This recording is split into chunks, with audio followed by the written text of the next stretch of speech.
Hi, my name is Tanya and welcome to my garden. I have a list of jobs that I want to get sorted this morning and I thought I'd just bring you along. Not sure if you're interested, but it's not every day I pot up banana trees. Something my daughter has been asking me to grow since she was about 2. So it's a big moment. Anyway, found these at Bunnings. They are looking so healthy, even with all this hot weather, and they've been in tiny, tiny pots. So my job is to get both of them into this large terracotta pot and settled in before the cooler weather hits. So I've never potted up a banana tree before, so I'm just guessing. It says they are hungry feeders and they like moisture retentive soil. So I'm just going to try and recreate that in a terracotta pot. Now the pot is very drying, it's terracotta, so it dries out quickly. I've got my pieces of broken pot in the bottom, which I showed at the start. I've got a saucer underneath, which is what I'm trying to adjust to make sure that is straight, because once everything goes in, that pot will be really heavy. Now I've put some pea straw in the bottom just to hold the moisture in there and hopefully bring in some worms and keep that soil healthy. So I've put the straw in and I'm wetting it down because it's quite dry. So I'm going to wet it down and push it down, and that hopefully will keep it from drying out.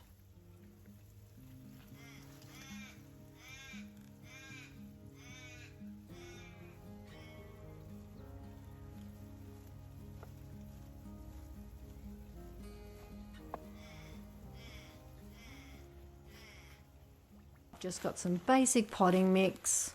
I'm going to put in on top. Empty the whole bag. This is a really big pot. Actually, I'm not sure of the measurements, but it's quite large. And it's been sitting around. It's had nothing in it for a few years now. And I thought it would be great to get these in, and then if I need to get these banana trees into my glasshouse that I plan to put up, I'll be able to move it quite easily just with somebody else helping me or a little trolley. So I'm watering down that potting mix as I go, making sure everything is quite damp. Otherwise it's really hard to wet things, saturate things. And this will make the soil drop into place so that as I put more and more layers on top, the soil has already settled, or the potting mix has already settled. Keeping that pot nice and damp so I don't just wet the soil and then all of a sudden the pot sucks all the moisture out of the bags of mix that I'm putting in. I'm going to add some cow manure and some mushroom compost. This is a normal mix I use all the time in pots.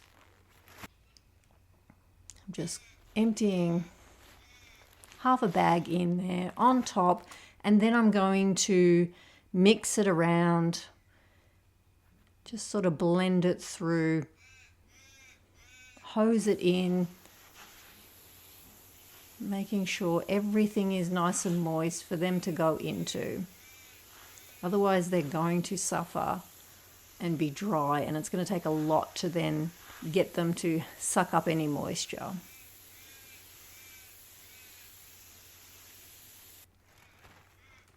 Just going to clear my space, and I've got this fantastic tool. I'm not sure what this is called, but I use it all the time. It's like a 3-in-1 or a 5-in-1, and it's got a cutting edge and a little pointier end that digs in really good for planting. It's just the best tool. I use it non-stop. So I'm just mixing the couple of bags of mix together, making sure I've got plenty. And it's going to filter down into the potting mix.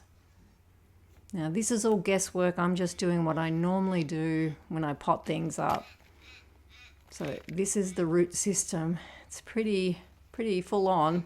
So now I'm going to dig out a pot full of soil.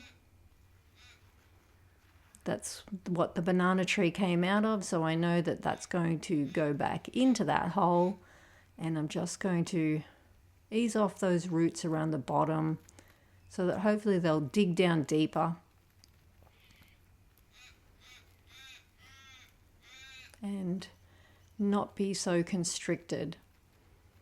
So I'm going to put that down in there. I've got to find a level, and I'm going to put 2 in here, so I have to make sure there is room, but so that it's not hard up against the edge of the terracotta.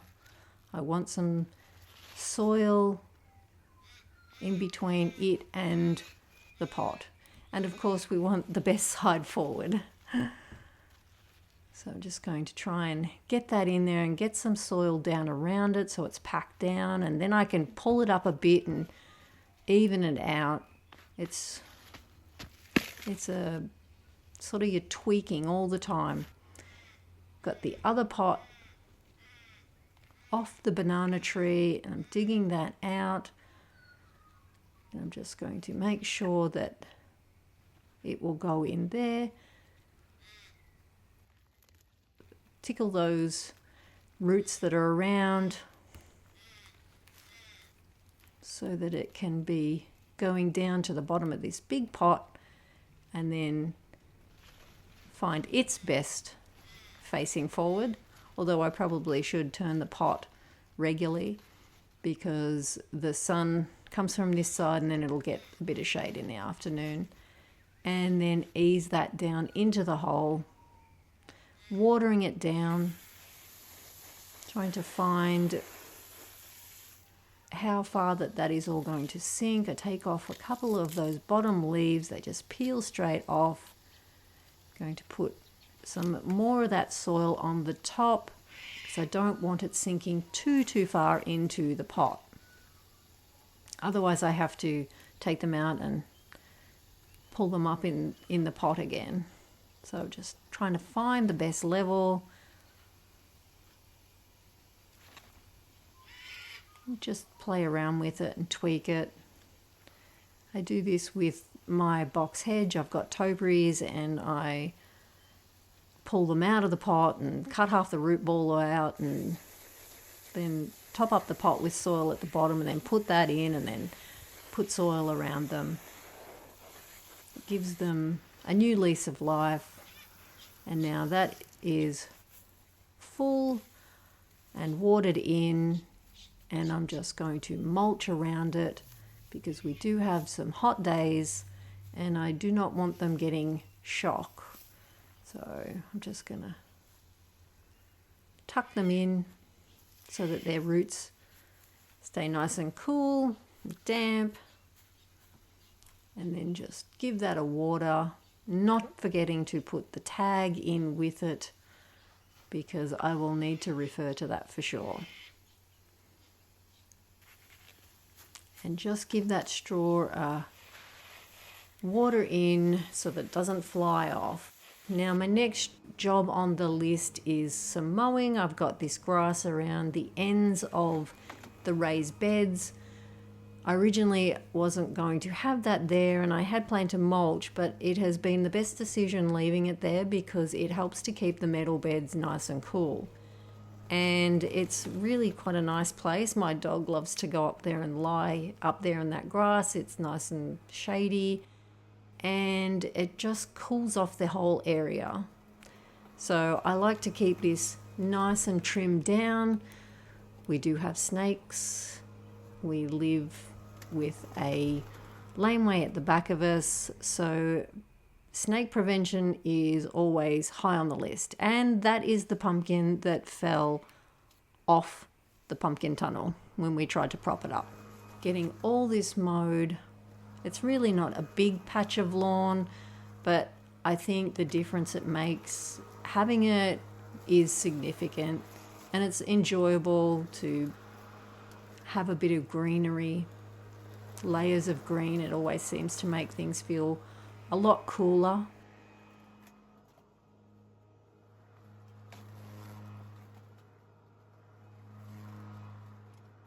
And then I'm not starting up the whippersnipper just to do this edge, and plus I don't want to mark the sides of my garden beds.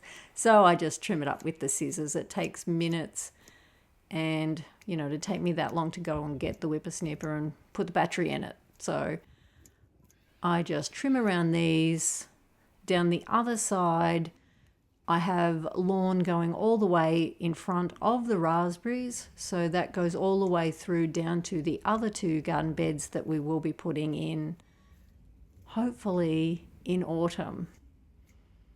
So I trim along there and just tidying it up, getting all those long pieces. The grass I just mow and let it go back into the lawn.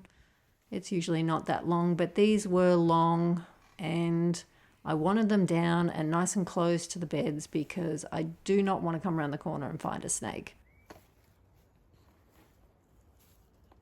The fear is real.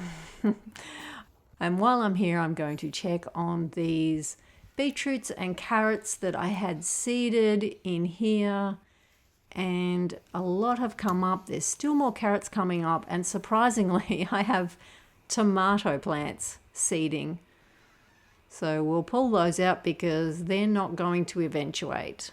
And all is looking good, and just finding little weeds. Just going to pull those out. My next job on the list, I bought a large bag of dynamic lifter, and I'm just going to fill up my old garbage can where I keep it in there, and it stays dry, and it's really handy here with the compost bins. I can put some scoops in, and I just use old cans, 2 different sized old cans. I think it's a tuna can and a peach can or something, and they sit in there permanently there. They're good little measuring cups, and I can put it in straight into the compost bin, or gather a couple of tins and go and put them here, there and everywhere if I need to, or put some into a bucket. I've got some tin buckets there, and I put them into the buckets and take the tin with me. It's a great little system that I really like and works for me. So I've just put a bit out on to top up that soil, because that bed I added to just before I planted the carrots and the beetroot. And now I'm just putting a bit in these pots, because that is just potting mix in these. So I did put some bags of manure on top before I planted these, because I'd had potatoes in them. But I'm just putting a bit extra. The worms absolutely love the dynamic lifter, so that brings them in, and with the straw, it seems to be a really good combination. Now I'm just watering it all in, making sure everything is watered, because it is going to get hot today. It's now getting quite hot while I'm filming this, and I was really feeling it actually. It was right on the edge of when I should have been out there.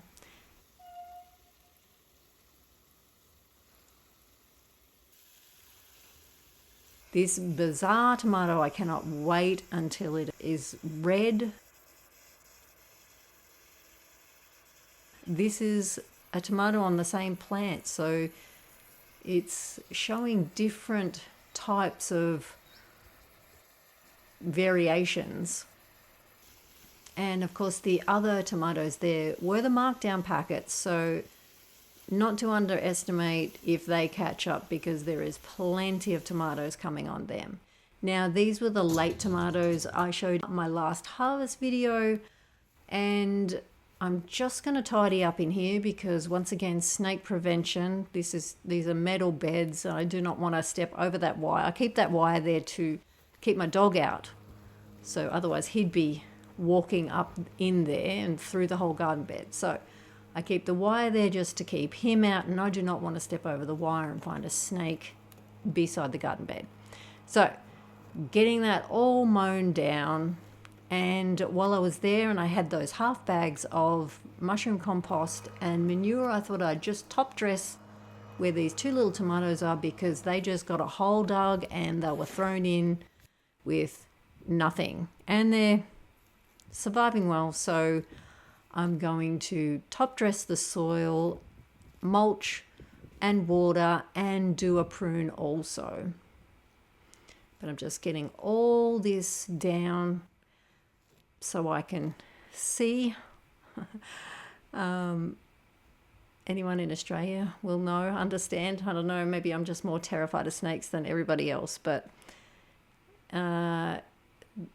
it's real. It's very real.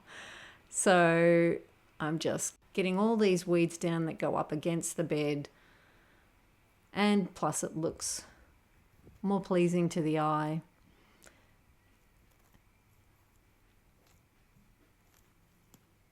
Just get that all weeded. This is buffalo grass, and it is really quite good. The runners just run across the top of the ground. Nothing goes down deep and then comes up anything. It's very easy to keep under control, and I really like it, actually. It always comes up looking nice. So I'm just going to move everything out of the way and just weed in around the tomatoes that I've got here, and I've got rainbow chard planted at the back of them, and then that goes into the paddy pan squash. So I've got the bag of mushroom compost and the half bag of cow manure.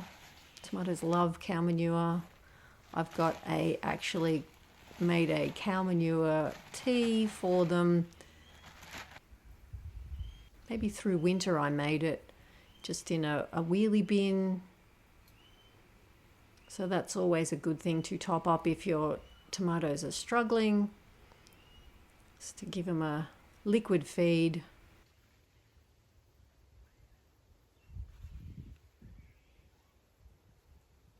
Now I've got this pea straw. I'm just going to break off biscuits and lay around it. I can't handle this too much. I have an allergy to pea straw, so I throw it out as fast as possible and then wet it down. Seems to be the way I can cope with it, as long as I get moisture into it.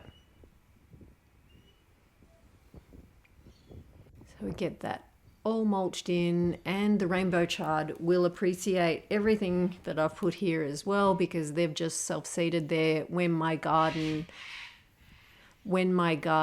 was just in the ground. Now I'm just going to untie these because I whipped out and put stakes in last week here because we had such windy weather.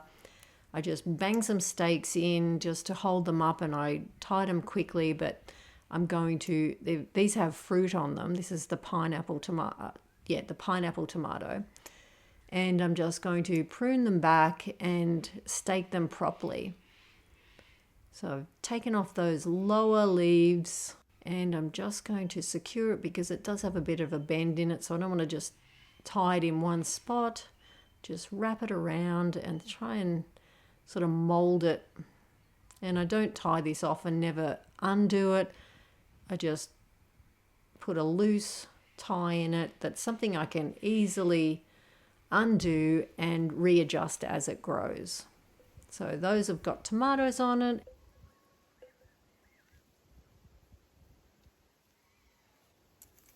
And this is the green zebra. I'm just going to do the same thing with it, work out what's coming off what, and chop off some leaves so it can put some energy into growing fruit. This one hasn't got fruit on it, but it does have lots of flowers. So hopefully they will get pollinated and I'll be able to get some fruit and save some seed. Just picking which ones are going to continue, and then which way I can best support it on this stake, and try and train it up a bit straighter. And my string isn't long enough. I really should have went and got another bit, but it'll be fine for this time. As it gets bigger, I can add some more to it. Just pick up those leftover bits. And there they are, all pruned up. I can't wait to see what those pineapple ones look like.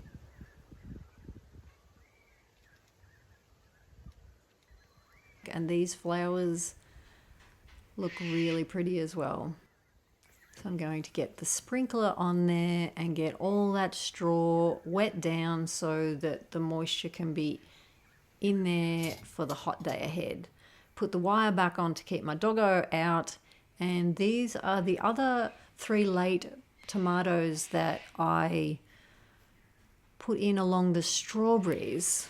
I pruned these and tied them up properly. They go in more of a V shape, and I've got like 3 main stems coming off each one, I think, and I've trained them up to the wire. Now they've got fruit. I did have a branch that had snapped off in the wind, so I took that off and trained them all up. So I'm hoping that I can get some good fruit off that.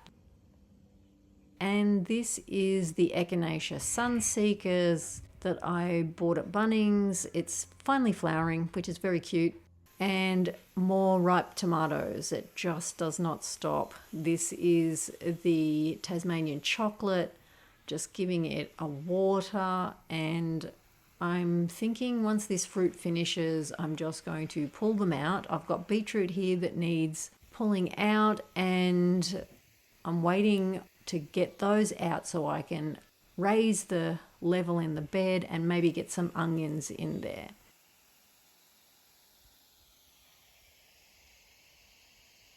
Meanwhile, I've got this job here, staking the eggplant. I put a few stakes along there, but it's not enough. They're so heavy that I need to get and stake each one individually because they're pulling down the long sweet yellow capsicums, and also every time I walk down there I'm pushing it back, and I don't want to snap plants off. So I'm just going to, before the wind really picks up, because it is quite windy on this day, and I'm just going to get some stakes in before I'm regretting not doing it. It's all these little jobs that they really don't take very long, and you go, oh yeah, I must get to that. These mornings in the garden is when I like to just tick things off the list and get them done. No more contemplating, procrastinating.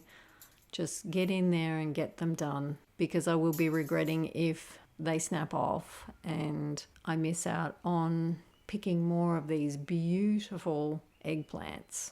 So I had these stakes. They're not my favorite. They're silver. As you can tell, I like rusty things, but I'm going to use them because I have them and I bought them many years ago and they've been really good stakes. So I'm going to just use them and they will work out well. Just using some stretchy tie. I think this is like t-shirt material sort of thing. I buy it on a roll and just have it in my pot and take it around with my scissors and use that. And it is very good. And I can often untie it and reuse it. So I tend to cut longer pieces rather than shorter pieces. So I'm trying to untangle all of the capsicums that have sort of been leaning over into the eggplant, and then the eggplant's falling over into the path. So I did have a few supports along there holding it back, but they have just grown significantly, and staking the eggplant back so that I can then look at what I can do for the capsicums, because really they're all just leaning over for light, I guess. And I did take a lot of leaves off the bottoms of, or the lower parts of the eggplant, just trying to let light in, because in between here I'm being very careful staking because I have rows of beetroot in between. I did take off a lot of leaves so that the beetroot can get light through. And as you can see, it's rather windy.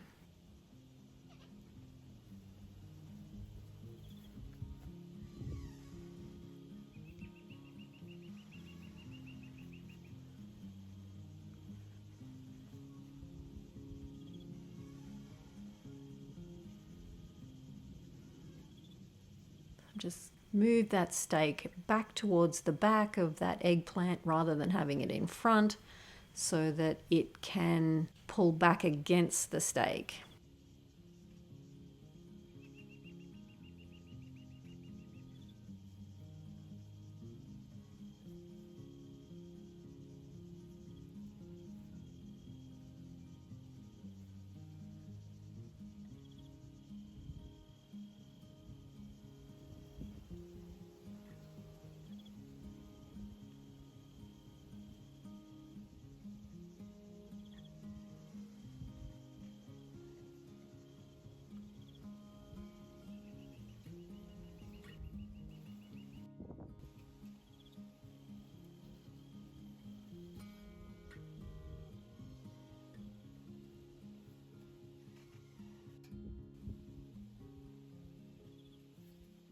Now I'm just trying to untangle the capsicum, and then I find that a piece has already snapped off, and this is what I'm saving myself from. Thanks for hanging out with me in the garden and doing some jobs. If you'd like to subscribe, I'd love that. If not, I hope to see you in the next video.